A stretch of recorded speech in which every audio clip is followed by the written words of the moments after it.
ஒரு நிமிஷம் யோசிச்சு பாருங்க. நீங்க ஒரு பேங்க்ல லோன் வாங்கியிருக்கீங்க, உங்க சொத்த அது கடமானமா வச்சிருக்கீங்க. ஆனா இப்போ எதிர்பாரா விதமா அந்த லோனை சரியா கட்ட முடியல, ரொம்ப கஷ்டப்படுறீங்க. பேங்க்கும் உங்க மேல ஆக்ஷன் எடுக்க போறாங்க. இப்படி ஒரு நிலைமையில என்னதான் பண்றது? இந்த மாதிரி ஒரு நோட்டீஸ் கையில வந்ததும் மனசுக்குள்ள ஒரு பயம் வரும். அடுத்து என்ன செய்யறதுன்னு ஒரு கேள்வி எழும். அது இயல்புதான். ஆனா ஒண்ணு தெரிஞ்சுக்கோங்க, நீங்க தனியா இல்ல. உங்களுக்குன்னு சட்டப்படி சில உரிமைகள் இருக்கு.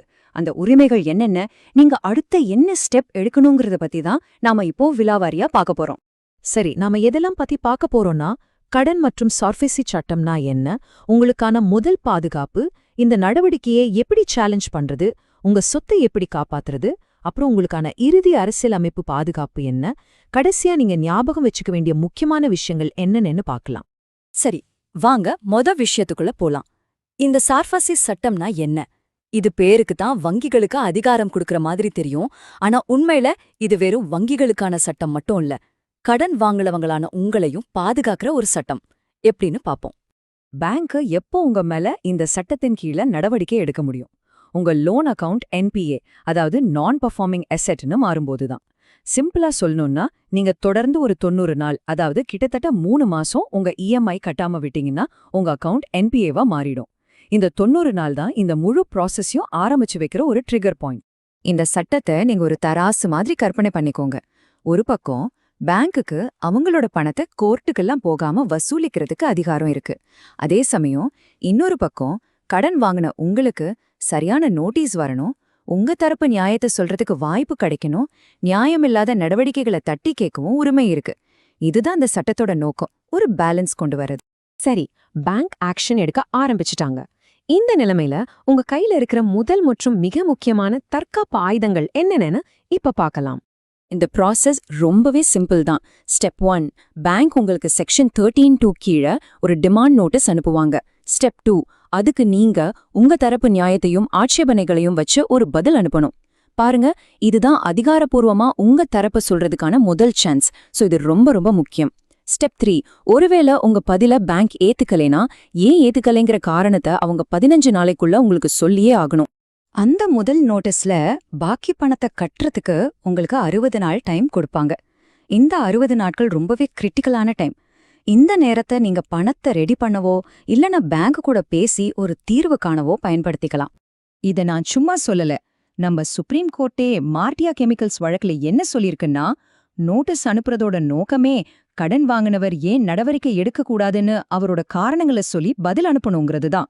பாத்தீங்களா, உச்சநீதிமன்றமே உங்க தரப்ப கேட்கணும்னு எவ்ளோ தெளிவா சொல்லிருக்கு. அதனால அந்த நோட்டீஸ்க்கு பதில் சொல்றது உங்க உரிமை, அதை மட்டும் விட்டுடாதீங்க. சரி, நீங்க பதில் சொல்லியும் பேங்க் கேட்கல, அவங்க சட்டப்படி சரியா நடக்கலன்னு உங்களுக்கு தோணுச்சுன்னா கவலைப்பட வேண்டாம். இந்த நடவடிக்கைகளை சட்ட ரீதியா எதிர்க்கவும் வழிகள் இருக்கு. அதுக்குதான் தீர்ப்பாயங்கள் இருக்கு. வாங்க அத பத்தி பாப்போம். நீங்க நேரா போக வேண்டிய இடம் கடன் மீட்பு தீர்ப்பாயம், அதாவது டிஆர்டி. இந்த மாதிரி பேங்க் பிரச்சனைகளை விசாரிக்கிறதுக்காகவே ஸ்பெஷலா உருவாக்கப்பட்ட ஒரு அமைப்பு இது. பேங்கோட நடவடிக்கைகளை தப்பு இருக்குன்னு நீங்க நினைச்சா அதை எதிர்த்து நீங்க இங்கதான் முறையிட முடியும். இது உங்களுக்கான ஒரு முக்கியமான சட்ட பாதுகாப்பு. ஆனா ஒரு முக்கியமான விஷயம், பேங்க் உங்க சொத்து மேல நடவடிக்கை எடுத்ததுல இருந்து, அதாவது உங்க சொத்தை கையகப்படுத்தினதுல இருந்து 45 நாளுக்குள்ள நீங்க டிஆர்டில கேஸ் ஃபைல் பண்ணிடணும். இந்த 45 நாள் டைம்லைன் ரொம்ப முக்கியம். இத மிஸ் பண்ணிட்டீங்கன்னா அப்புறம் ரொம்ப கஷ்டம். இந்த டிஆர்டிக்கு எவ்வளவு பவர் இருக்கு தெரியுமா? பேங்க் சட்டப்படி நடக்கலையான்னு அவங்க பாப்பாங்க. தேவைப்பட்டா பேங்கோட நடவடிக்கைகளை அப்படியே ஸ்டாப் பண்ண முடியும். ஒருவேளை உங்க சொத்து கையகப்படுத்தியிருந்தா அதை உங்களுக்கே திருப்பி தர சொல்லி ஆர்டர் போடலாம். தப்பா ஒரு ஏலம் நடந்திருந்தா அந்த விற்பனையை ரத்து செய்யற அளவுக்கு டிஆர்டிக்கு அதிகாரம் இருக்கு. சோ இது சாதாரண அமைப்பு இல்ல. ஒருவேளை டிஆர்இடியோட தீர்ப்புல உங்களுக்கு திருப்தி இல்லைன்னா அப்பவும் ஒரு வழி இருக்கு. நீங்க கடன் மீட்பு மேல்முறையீட்டு தீர்ப்பாயத்துல, அதாவது டிஆர்ஏடில அப்பீல் பண்ணலாம். ஆனா இங்க ஒரு சின்ன கண்டிஷன் இருக்கு. என்ன கண்டிஷன்னா, நீங்க டிஆர்ஏட்ல அப்பீல் பண்ணணும்னா உங்களுக்கு இருக்கிற கடன் தொகையில 50% முதல்ல டெபாசிட் பண்ணணும். சில கேஸ்கள்ல தீர்ப்பாயம் மனசு வச்சா அதை 25% குறைக்கலாம். சும்மா எல்லாரும் அப்பீல் பண்ணி நேரத்தை வீணடிக்க கூடாதுங்கிறதுக்காக தான் இந்த ரூல். சரி, இப்ப நாம எல்லாருக்கும் இருக்கிற முக்கியமான கேள்விக்கு வருவோம். நம்ம சொத்து, அதை எப்படி பாதுகாக்கிறது? உங்க சொத்து சம்பந்தமா உங்களுக்கு என்னென்ன உரிமைகள் இருக்குன்னு இப்ப பாப்போம். நல்லா கேட்டுக்கோங்க. பேங்க் உங்க சொத்தை கையகப்படுத்திட்டா கூட எல்லாம் முடிஞ்சு போச்சுன்னு நினைக்காதீங்க. உங்களுக்கு மீட்புரிமைன்னு ஒண்ணு இருக்கு. அதாவது பேங்க் உங்க சொத்தை ஏலம் விடுறதுக்காக பேப்பர்ல விளம்பரம் கொடுப்பாங்க இல்லையா, அந்த விளம்பரம் வர்றதுக்கு முன்னாடி வரைக்கும் நீங்க மொத்த பாக்கி பணத்தையும் கட்டி உங்க சொத்தை திரும்ப எடுத்துக்கலாம். இது சட்டப்படி உங்களுக்கான ஒரு பெரிய வாய்ப்பு. ஏலம் விடுறதுல கூட சில விதிகள் இருக்கு, உங்களுக்கும் உரிமைகள் இருக்கு. முதல்ல ஏலத்துக்கு 30 நாளுக்கு முன்னாடியே உங்களுக்கு நோட்டீஸ் கொடுத்தாகணும். ரெண்டாவது, உங்க சொத்துக்கு ஒரு நியாயமான மதிப்பை, அதாவது ஒரு ஃபேர் வேல்யூவை நிர்ணயிக்கணும். மூணாவது, அந்த விலைக்கு கீழே சொத்தை விற்கவே முடியாது. ரொம்ப முக்கியமா, ஒருவேளை சொத்து அதிக விலைக்கு வித்து பேங்க் கடன் போக மிச்சம் பணம் இருந்தா அந்த பணம் உங்களுக்கு தான் வந்து சேரணும்.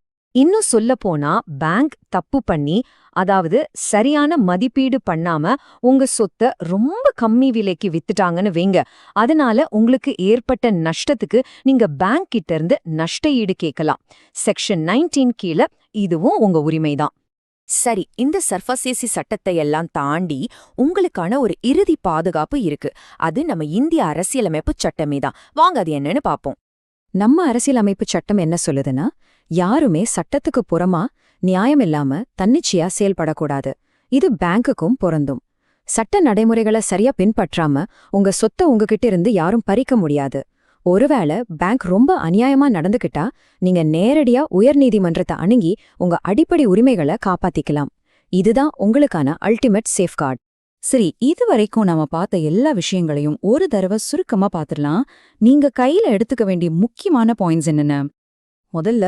முதல் நோட்டீஸ்க்கு பதில் சொல்லாம மட்டும் இருக்காதீங்க. உங்க மௌனம் உங்களுக்கு எதிரா போகலாம். ரெண்டாவது, பேங்க் ஏதாவது தப்பு பண்ணா டிஆர்டி உங்களுக்கு ஒரு பெரிய சப்போர்ட்டா இருக்கும். மூணாவது, ஏல விளம்பரம் வர்றதுக்கு முன்னாடி வரைக்கும் பணத்தை கட்டி சொத்தை மீட்கலாங்கிறத மறக்காதீங்க. கடைசியா, ஏலம் சரியா நியாயமான விலைக்கு நடக்குதான்னு எப்பவும் ஒரு கண் வச்சுக்கோங்க. இந்த 4 தான் உங்க டூல்கிட். பாருங்க, சட்டத்தை தெரிஞ்சு வச்சிருக்கிறது தான் உங்களுடைய மிகப்பெரிய பலம். இப்போ உங்க உரிமைகள் என்னென்னு உங்களுக்கு ஓரளவு புரிஞ்சிருக்கும். அதை சரியான நேரத்துல சரியான இடத்துல பயன்படுத்தி உங்களை பாதுகாத்துக்க நீங்க தயாரா இருக்கீங்களா?